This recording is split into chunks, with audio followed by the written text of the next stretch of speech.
अस्सलाम वालेकुम। मैं नसीम बेबी बोलती पे जिला पाक पता नीचो। आ मेरा जी एक बेटा है तो अस मेहनत करने जी। मेरे मियाँ बजुर्ग है, सेहतमंद तो कोई कम नहीं ज़्यादा होंदा जी। तो मैं आलू की भराई करनी 500 दिहाड़ी लै आनी अस घर का सर्कट जी चलाने। अगर इतनी महंगाई है कोई चीज़ तो लाई नहीं जाती। 500 लै आने तो घ्यो तो खंड लेने तो 500 का पता ही नहीं लगता जी। कोई नहीं करो अस रोज़े रखने जी। मां रमज़ान का महीना है, 30 अस दो जी रोज़ा रखने तो अस जी महीने का राशन लै तो अस मां रमज़ान के रोज़े रख लेंगे। गैस तुहाडा मां रमज़ान का राशन साढ़े को पहुँच आया है।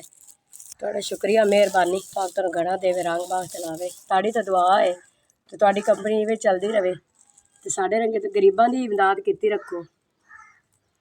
मेरा मियाँ तो मैं जी 30 रोज़ा रखने तो राशन साडा जी अल्लाह किता महीना 20 दे पै जासन। अल्लाह पाक तुहानू घना देवे रंग बाग चलावे ते अल्लाह पाक तुहाडे कारोबार च बरकत पावे। तुहाडी कंपनी जी इवें चलती रहे तो साढ़े रंगे गरीब नू इमदाद कीती रखो।